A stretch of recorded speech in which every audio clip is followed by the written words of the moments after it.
Hello, and welcome to the Proactive Caregiving Podcast. As a CPA with over 20 years as an industry accountant, Jessica stepped away from the corporate world to become a full-time caregiver for her mother. Having learned invaluable lessons along the way, she is now here to share those with you and to invite you to join her on this caregiver's journey. Here is your host, Jessica Cannon.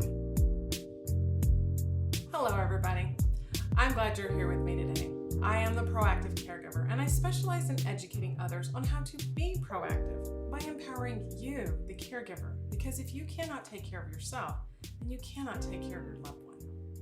And along those lines, today I wanted to talk to you about caregiver mindset, at least the hereditary mindset that gives way to the caregiver's negative self-talk, maybe the self-doubt, and kind of pulls away from our ability to have that self-awareness, exactly what we need.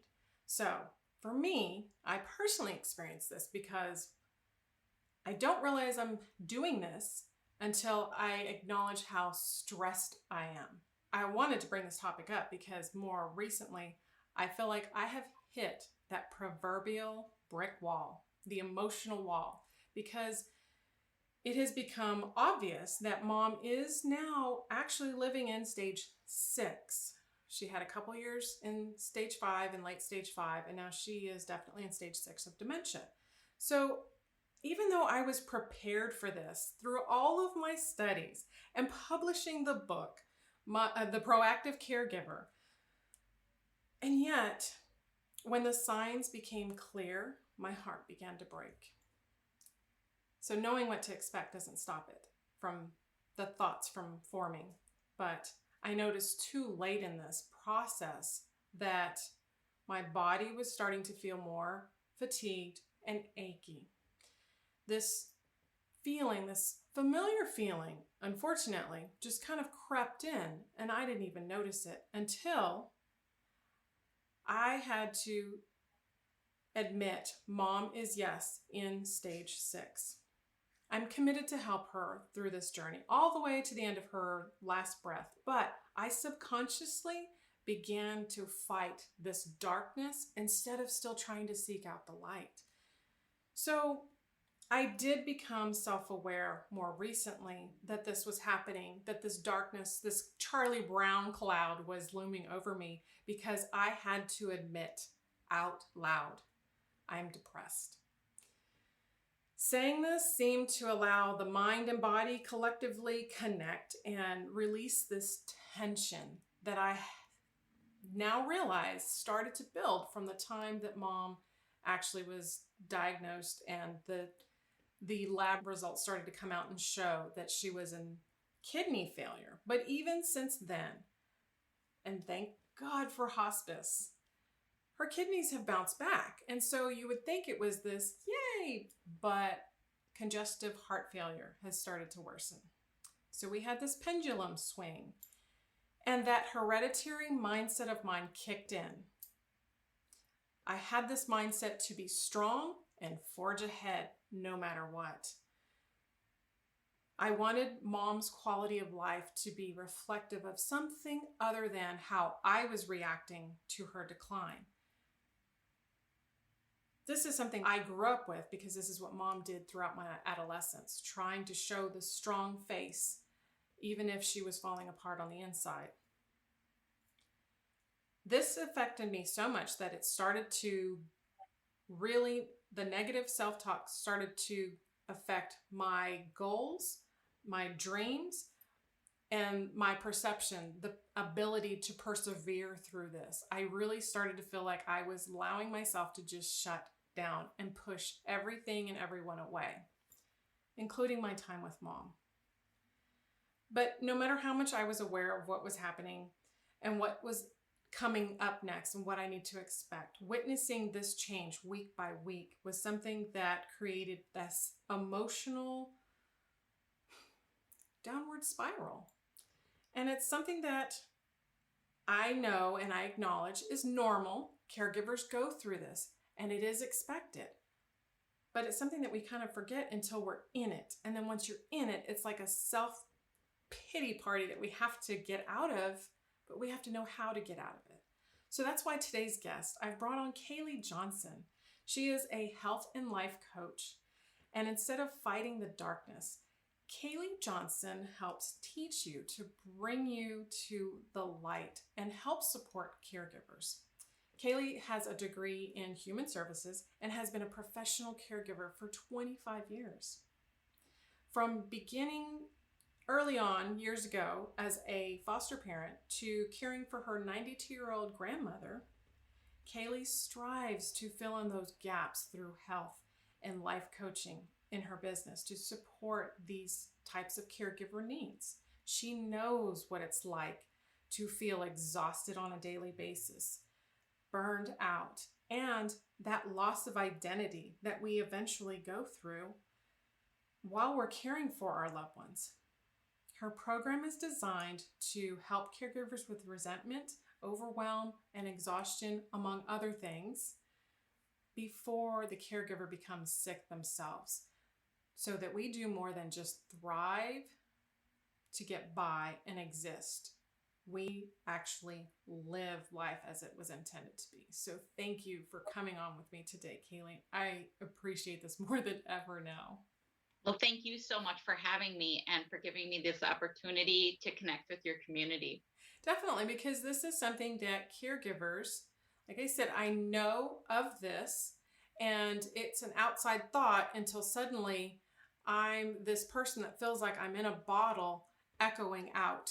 And I realized, oh, that's my internal self. That's me, this negative self-talk that trapped myself in this bottle, and I'm echoing the thoughts in my head. So this is something that I wanted other caregivers to experience, because I know if I'm going through this, and you might have experienced this before, then there are far more out there who need to hear this. So I'm wondering, now that you are this health and life coach, you must have had experience that you've actually lived through that created that your own negative self-talk. How did that life happen for you years ago? So I love this piece because I just like to start out with a little story that really explains how shifting my self-talk really helped me shift my life into this other realm. And so my little story is, I tried to be the perfect mom, I tried to be the perfect employee, the perfect caregiver, the perfect wife, the perfect daughter, and so on, and all the roles for many, many years. And I thought, if I could just do all the things for everyone else, then I could really make a difference in the world. Yep. Like, I didn't need to focus on myself because I was fine. And but what I discovered is that I could only spin so many plates at one time, and eventually they all came crashing down, which was absolutely devastating. It was super sad, and it was really hard for me to accept. And it was really initiated by something that was really far out of my control. I'm a recovering control freak.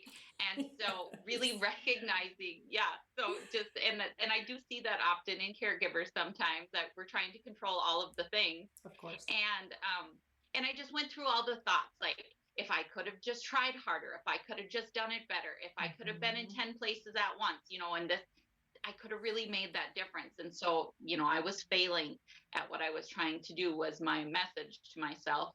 But what I learned when I was knocked down is that it was actually exhausting spinning all the plates all of the time.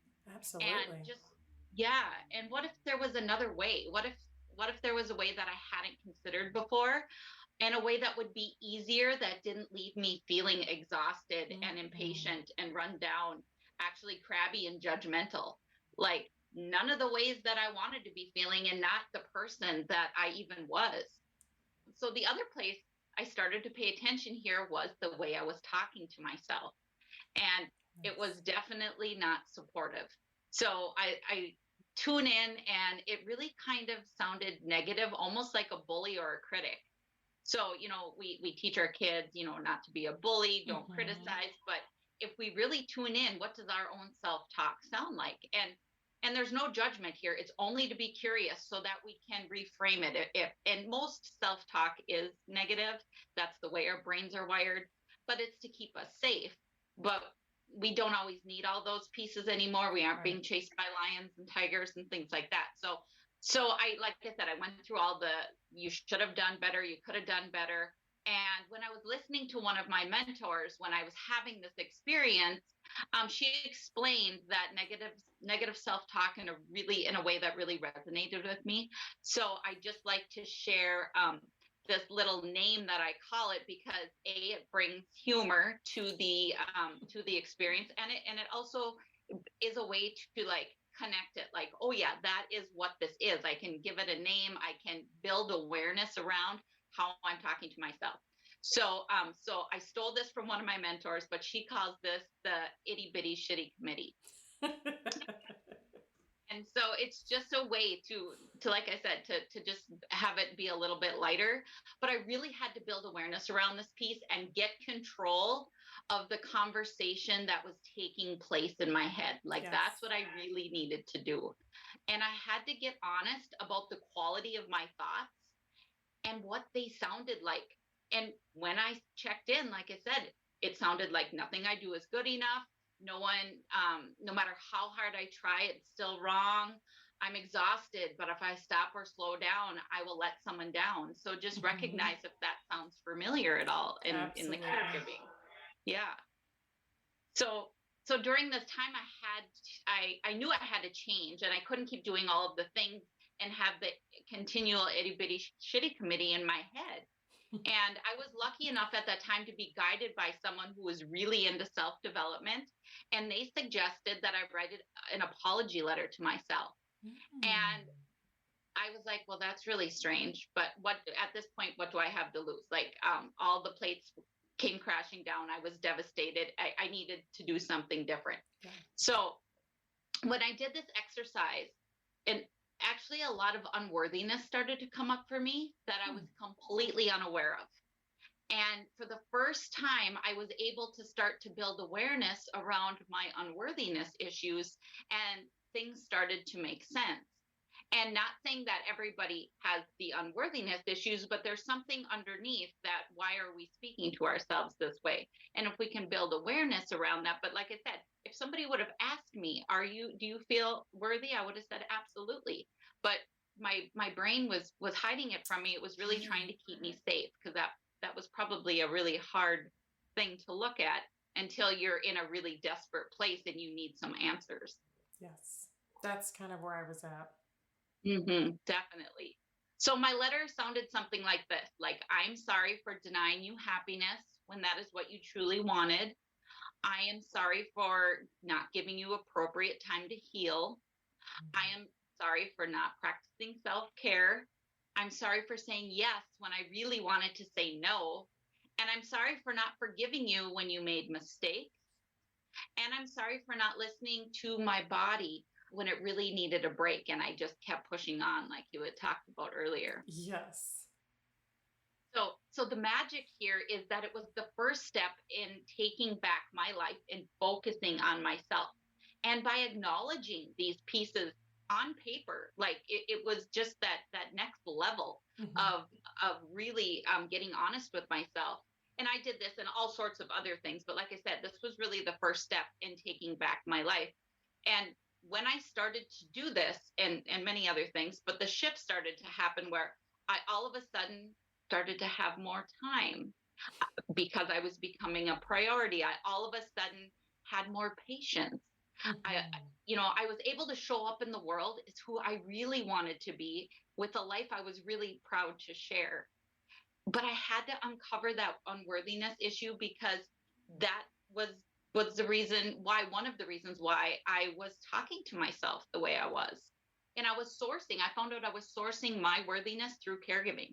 So if I wasn't over caregiving, I wasn't feeling that worthiness piece.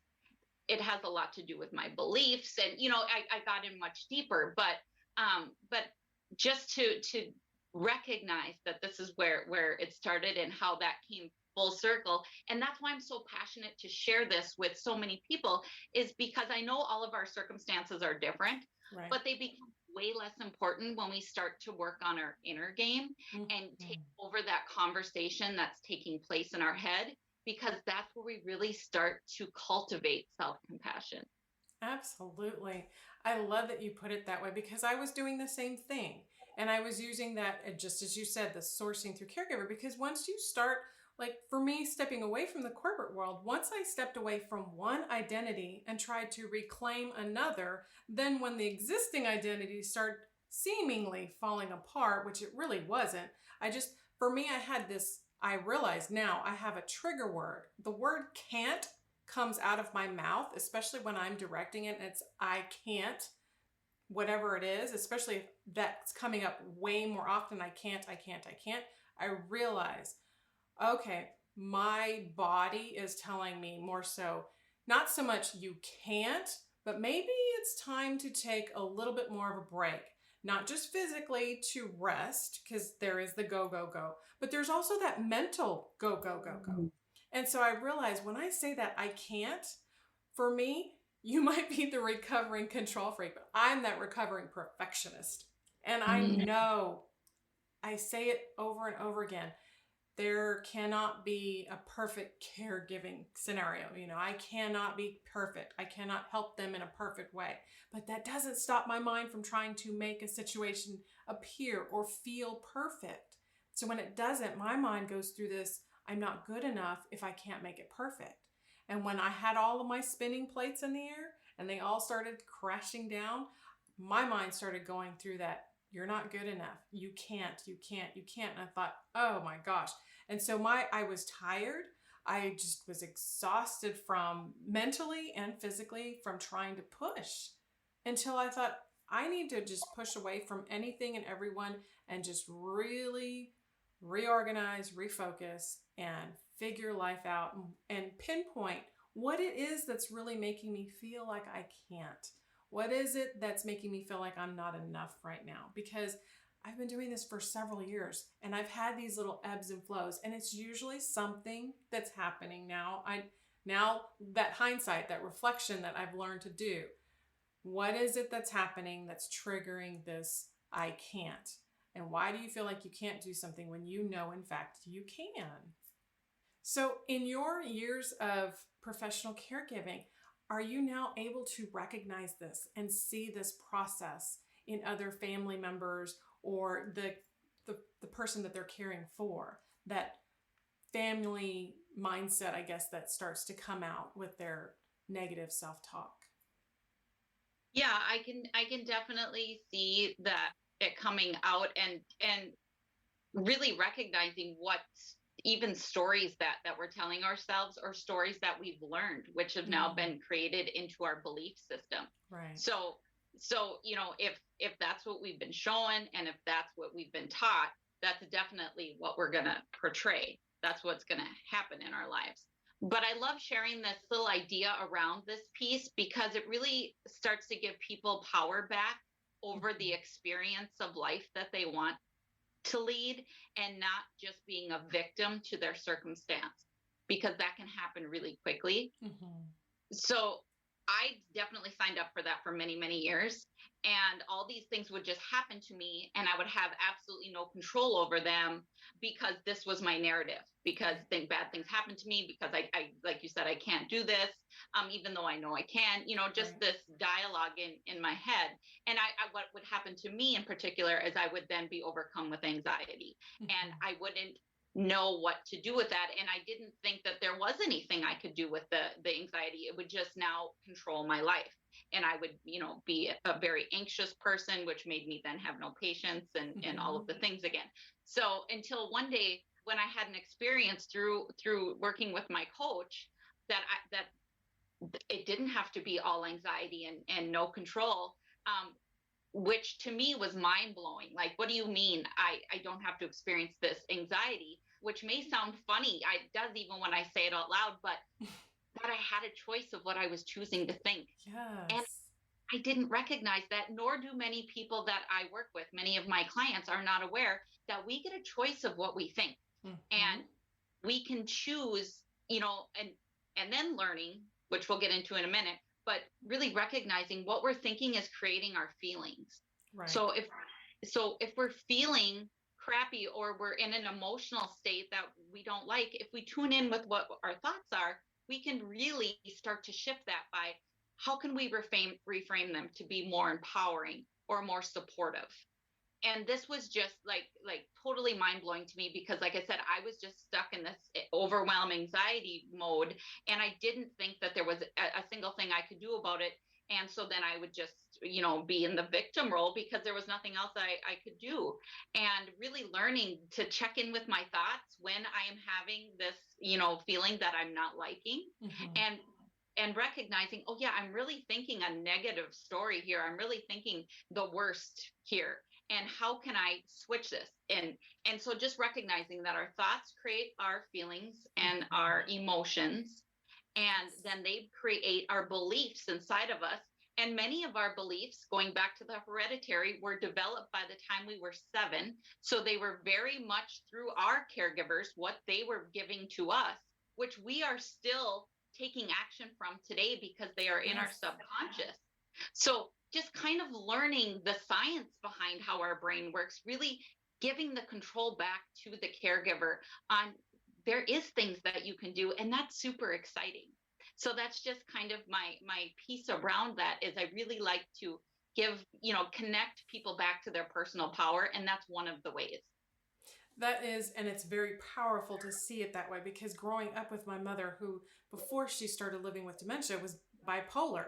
And so a lot of times she was in that negative mindset, in the depressed, exhausted. She didn't want to do anything but sleep, or withdrawn from everybody. And so I kind of was used to what that looked like, as far as what depression looked like, and her feeling of overwhelm. And so when I started to experience it, I thought I didn't connect the two, that this is anxiety, this is overwhelm, this is depression, because what she did with it and how she reacted to it wasn't exactly the way I was reacting to it. I was trying to stay busy. I was trying to stay distracted. Yes. I was trying to keep going. And so I thought, I'm not depressed. I'm not having anxiety. I'm not overwhelmed with things, until I just got to the point where I can't, my body was physically just giving up on me, in the sense that it was saying, hello, we need a lot more attention here. You are feeling these things. You can't deny that it's there just because you're not reacting the way she was reacting. But once I started saying my trigger words, the I can'ts, I thought, I know this now, that if I'm not recognizing it on my own, then there's that separation where my body's going to mention it and try and bring me to it. And now it's my chance to, like you said, do that love letter and start focusing back into what is happening here, and how do we get us back on the same mind and body back together so that we can keep going. And this is where I see caregivers that may not understand, because how many times do we watch TV and commercials show what anxiety looks like, or what depression looks like? And so I can see, just as I did, others looking at this and going, oh, that's not me. That's not me. But not recognizing it, that they may be experiencing it in a different way as they're going through their caregiving journeys. Absolutely. Yeah, so true. And those are your red flags. So now when you say I can't out loud, that's your red flag with I need to tune in, because it's coming out through my words. Right. And I better, tune into my body or my mind, because I'm lacking somewhere where I'm getting unbalanced. Right. Exactly. And that's where I will push and try. And it actually did physical damage for me this past 2 weeks, because I kept trying to push through it. I just needed more exercise. I just needed to do these certain things more, because that would help me with energy. That would help that fatigue just go back. And I kept pushing so hard that I actually pulled a muscle in my back, shoulder muscles, trying to do exercises that I shouldn't. I've learned my lesson with weights. I don't touch weights anymore after having all of the back surgery and everything, but I still have other exercises and resistance bands. And it's just one of those things that I kept pushing until it was like my body said, stop. And so I got to a point where I couldn't sleep because the physical body was in pain. And that was another thing. I don't want to ever be in that position where I have to take medication as far as over-the-counter pain relievers, when really I just needed to rest. Yes, there was there was a little bit of pain relief, ibuprofen or something like that, but not something that because I did that years ago, long time ago, before I was able to actually recognize this negative self-talk and the fatigue and the body aches and pains. It was just too easy to treat the symptoms with Mhm. over-the-counter pain meds rather than actually focus in on the emotional part of it that was causing majority of it in the first place. Right. And our bodies it will come through our bodies in some type of a problem if we don't listen. Like our bodies will Yes. finally figure out they're not listening to us. So we're gonna have to make it be louder and have it be something where now I can't move my shoulder. Okay, I gotcha. Okay. Even though they were whispering to us all along, and we just weren't tuned in because everything else is more important. Exactly. And that's where we tell ourselves that everything else is more important. And as I went through my process of what is happening, why am I saying I can't more? That's what came to mind. I gave myself these deadlines. I gave myself these Yes. limitations. I put myself in this box of it has to be this way. Not that perfect, but it has to be this way or this won't work, or it has to be that way or I won't achieve XYZ. And then I had to tell myself, you made your own rules, so therefore you can break them. And they're not hard, fast rules. They were just an idea of how to frame things, to take other steps and continue on, not just going that day by day. But once I felt like I was just surviving, just existing, that's when the journey really feels like a chore and it feels like a job. And what do we do when we don't want the job? Because whatever we decide that we don't want this job, it's not fulfilling me anymore. It's not, the pay sucks or the benefits aren't worth it. We start talking ourselves out of it. And that negative stuff, it's just a snowball effect that starts. And until we are able to recognize we're in it, it can just take us way off course and cause a lot more damage. Right. And that's why it's so great to tune in with your thoughts and saying, okay, I'm really going to get honest with my thoughts. And when I do, I put those boundaries on, or I put those limitations on that. It's not live or die, so I can maybe extend that, or I can cancel that, or, what is something I can do Right. that can make this a little easier for me, just like you would do for a friend. If a friend came to you and said, oh, I'm so overwhelmed, and you could say, well, what is one thing I could take off your plate? We can take things off our plate too, because 99% of the time in caregivers, our expectations are way too high for ourselves. Absolutely.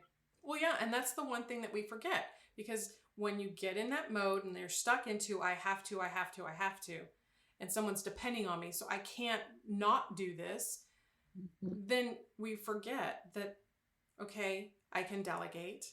I can talk to someone about these feelings before they turn into that internal negative dialogue. So it's areas like that caregivers need these recommendations of what to do. I know we have similar journeys and not everybody's the same, but it is human nature to focus on negative rather than to focus on positive. And so it does become that daily practice, that daily habit that we have to include, just like my morning walks or my yoga or the way I eat or the way bedtime regimen. All of this stuff I have to do deliberately and on a regular practice basis, because otherwise, the moment I let up with it, you feel the switch and the change and the moods. Definitely. Yeah, absolutely. So what is it that when our caregivers are going through this day by day in their journeys, I know we are supposed to be able to journal, and I know we're able to kind of find ways to break this. What happens when we are in this situation that we can't break this? And I ask this more so because I felt like at this point that dread of this pending time period, because as I mentioned earlier, mom is in stage 6 of 7. And so there is this definite push and fight to keep my thoughts out of the end is coming. What can caregivers do in this instance to kind of help with that negative self-talk? Yeah. So before we can really learn to practice more positive self-talk, we have to identify our negative thinking. And there's usually four categories that negative thinking self-talk falls in. So I just really like to share those with people, because once we can build awareness around them, then we Yes. can recognize, oh, I'm falling into that and I'm aware of that now. And building awareness is like 90% of the process, because you can't unsee something. Once you learn, once you see it, then it's like, oh, I'm aware of this now. Now you might not be aware of it 24/7, but you can just start slow. And if Mhm. you see a 1% improvement in tomorrow and then the next day and the next day, but after 50 days, that's a 50% improvement, you Right. know? So just to keep it really small, but just to build this awareness. So anyways, in the four negative thinking categories that I'd love to teach people is, the first one is personalizing. So just recognize when you fall into the personalizing, where you blame yourself for everything. So if this is going on, oh, it was all my fault and I should have been there and I said I was in Mhm. this, and we just get into this whole piece. And one, you could be in the middle of it and be like, oh my gosh, I remember this from the podcast the other day, and just be like, oh, okay, that's a win. I'm building awareness. I'm recognizing that I'm participating in this personalizing negative self talk. So that's one of them. The next one is magnifying. When we focus on all the negative aspects of a situation, ignoring any positive at all. So it's just like taking a magnifying glass to one small area of a situation and blowing it up, versus, yeah, that was a negative part, but there was like three positive parts, but I can't even see that because I have tunnel vision because everything's going wrong. So that's really the magnifying thinking category. And then catastrophizing. This is when we Mm. expect the worst. We sign up for worst case scenario thinking. We've all been there. And I always tell my clients, that's fine. If you want to spend time in worst case scenario, knock yourself out. That's great. But I'm going to invite you to spend time in best case scenario, because it's just as likely to happen as worst case scenario. Yes. So, but nobody ever thinks that. Nobody ever thinks of the best case scenario, and it's never as bad as we anticipate, and it doesn't do anything going there but stealing the joy from our present moment. So, anyways, that's a big one that a lot of people can raise their hand on. And then the last one is polarizing. When you just see things in black or white, it's either good or bad. Mm. There's nothing in the middle. So the personalizing, the magnifying, the catastrophizing, and the polarizing are the negative thinking patterns that get us into that rabbit hole of the negative self-talk. Right. So once we can build awareness around them, like I said, then we can be like, oh yeah, I'm building awareness here, and I am not going to sign up for this. And then what do? That's how can I make this thought more empowering? So if I'm sitting there thinking I'm a caregiver and my life is over and I'm never going to have any help in my world, that could be a thought we're having. Mm-hmm. But how could we make that more empowering? Like, I don't know where the help is, but I know I need to get to support to navigate the support that I need. Then there's at least a possibility. And so then we're looking through a lens of opportunity and possibility, instead of through the lens of there is hopelessness. Because Yes. if that's our belief, we will never see an opportunity, even if it does arrive, because it's not within our belief system. So we can't see something that we don't believe. Oh gosh, and that's something that we sometimes I've had those issues before years ago. I was seeing things I wanted to see, but when I took the time and actually did a lot of this best case scenario, worst case scenario, then I was finally seeing what was really there. And so that was part of my practice, is if I found myself saying the worst case scenario, immediately find what's the bright side of this. And so after a period of time, my mind, I eventually went to, there's got to be a bright side. We know this Yeah. sucks, but we're not going to revel in this, that it sucks, but right away, let's find, there's got to be a bright side in here, the bright side of this. So I had to eventually say, you know what? The worst case scenario, mom passes way sooner than I need it to. The best case scenario, she's no longer suffering.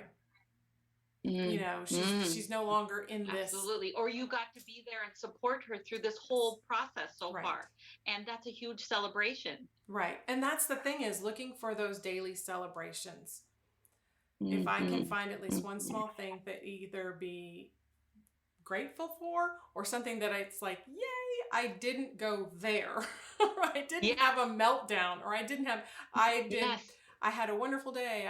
I made it through the day with my energy and my mental focus, and I got so many things completed.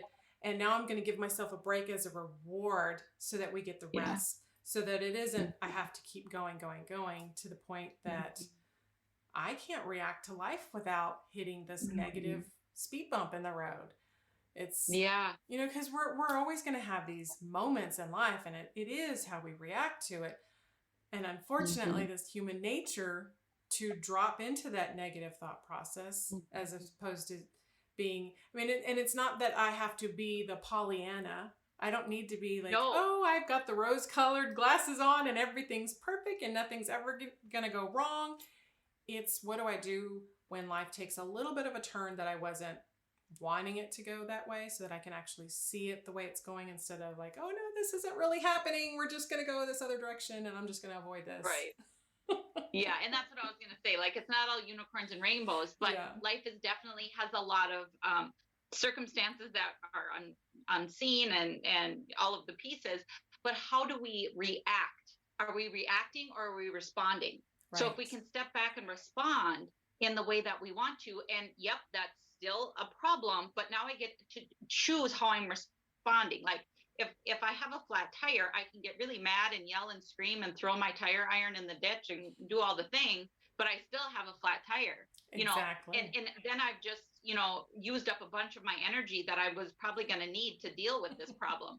But can I say, gosh, this is really a bummer.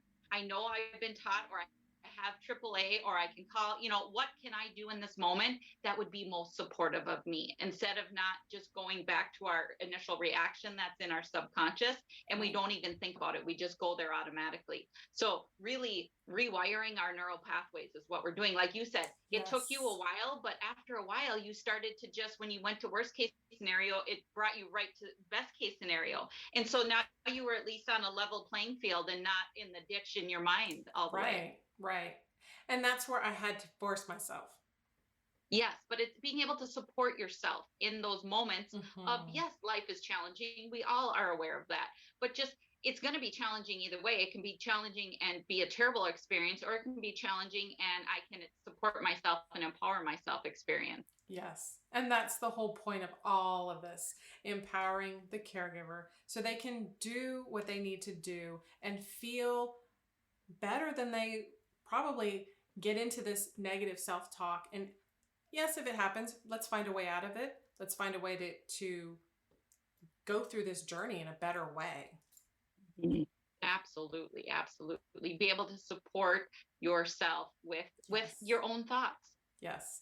Because I know at this point, the other side of this, if I'm not saying that I can't and my mind goes there, it's probably something that I need to ask help for, that I'm not letting myself recognize and allow myself to say, can you help me with this? I need whatever it is. And once I finally say that, can you help me with this? It's the same feeling that I had before of the mind and body connecting, like, oh, thank God she finally said it.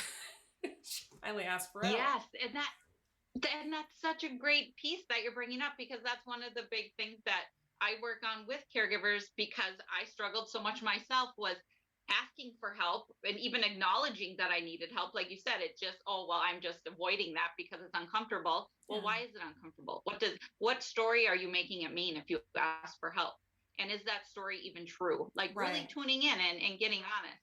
And then once I asked for help, then I had to also learn how to accept the help, because it might be different than what I was thinking, but that's okay. Back to the control freak part. Like that might be okay. So really learning how to accept it or ask for it, and then learning how to accept it, because like you said, then you're in alignment. Then you're getting the support that you need, because we're all humans and we all need support. Right. And because we all need the support, we all need to recognize sometimes it's not us. Sometimes these hereditary mindsets that are just there within us on that cellular level, that they don't have to be, that we can break it and move forward, reprogram the mind to move forward. Yeah. Right. So we can tune back in and say, is this from my past? Is this from my childhood? Is this from my mom? You know, what is this story? Is it true? and how can I rewrite the story that it works for me, because now I'm in charge. Exactly. I had to do a lot of rewriting of my past history and to be in the present moment, because that story that kept my childhood, the inner child of mine, kept telling my present self as a caregiver was like, that's not entirely true. Let's look at it a different way. And day and night difference. Talk about feeling free and letting it, that negative talk go. So I definitely encourage that kind of, and if it has to be sheet of paper, the pros and cons, past, present. Sometimes we have to write this down. Sometimes we have to actually experience it in such a way that we can actually see it, instead of just letting, like I said earlier, feeling like I was trapped in a bottle and I was just echoing in my own thoughts. Sometimes we just have to get that out and see it and hear it and go, that does sound kind of absurd. That does kind of sound crazy. I don't know what I was thinking. Why was I even going there? Why was I even thinking that?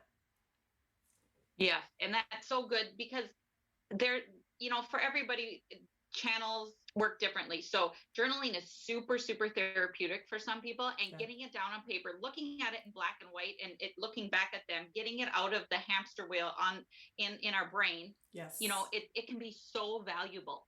So valuable. So I love that. I love that you mentioned that, because it can really be a great technique. Absolutely. Kayle, you have helped me just in this conversation itself, just realizing the 4 points.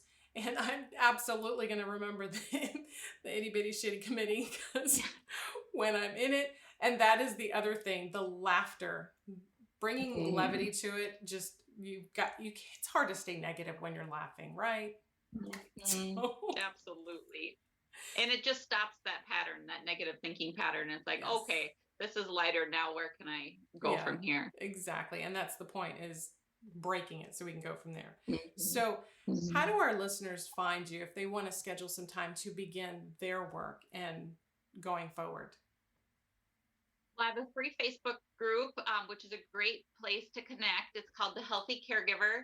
And I offer a lot of free events, like master classes, workshops, mini courses for caregivers. And I also have a website called sparkyourjourney.net. That's awesome. I hope that many caregivers take advantage of reaching out to you, because this is something that I personally experienced more recently. And I know it will probably not be the last time, because, life happens. But these are things that we can add to our toolbox, our mental and emotional toolbox, so that we can deal with this as it comes and goes. So thank you for sharing. It's definitely a practice. Yes, it absolutely is a practice. And it's something that I recognize and appreciate and keep the practice going. And I put more emphasis on it, because I have less stress. And the moments that I do stress, then I'm aware of what it is. And it's not something that's just going to run away with me and take me to that direction of this negative. It starts with negative talk, which goes into this negative habit that I start introducing to my body in negative ways. And stopping that snowball from starting in the first place, that's a practice to appreciate. Yeah, so good. That's so good. And awareness is really the first step in the change, because we can't change anything if we're not aware of it. Right. So back to, once we see something, once we become aware of it, then we're just like, oh yeah, now this is one place I can support myself and start to shift. Exactly. And that's the shift that we need to make on a daily basis, if at all possible, because every little effort goes a long way. Definitely. It definitely does. And being that friend to ourselves in that self-talk. So how would I speak to my friend is exactly how I need to start to speak to myself. Exactly. Thank you for being my friend today. Going forward. Thank you. I appreciate it. Well, thank you so much for having me here again. I really, really appreciate this opportunity. Absolutely. Because like I said, there's sometimes that I schedule podcasts based off of a theme that I'm going through. And then there's other times that it's something that I'm actually experiencing. And I know if I'm experiencing, there's far more out there that are experiencing the same or similar areas. And so I can take that nice deep breath and just say, oh, back into the self-awareness, back into the lighter side of positive thinking, positive mindset, and going in a positive direction.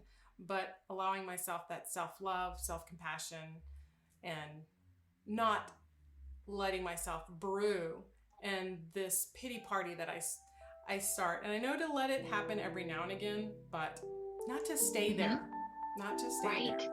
So Yes, so good. I appreciate it. Thank you. So, ladies and gentlemen, thank you for joining in and listening today. I hope this episode gave you a lot more food for thought. And until next time, be proactive. Take care, everybody. Thank you for joining us today. We really hope you've enjoyed this episode. To learn more about proactive caregiving and to hear other episodes of this podcast, please visit www.jessicalazelcannon.com. This podcast is produced by Cannon Light Media, LLC, www.cannonlightmedia.com. Music provided by Chris Paradise.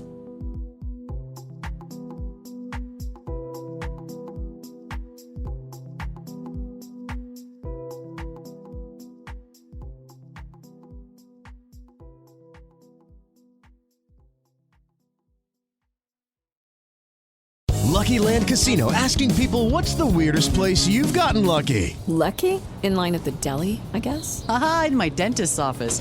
More than once, actually. Do I have to say? Yes, you do. In the car before my kids' PTA meeting. Really? Yes. Excuse me, what's the weirdest place you've gotten lucky? I never win and tell. Well, there you have it. You can get lucky anywhere, playing at LuckyLandSlots.com. Play for free right now. Are you feeling lucky? No purchase necessary. Void where prohibited by law. 18+. Terms and conditions apply. See website for details.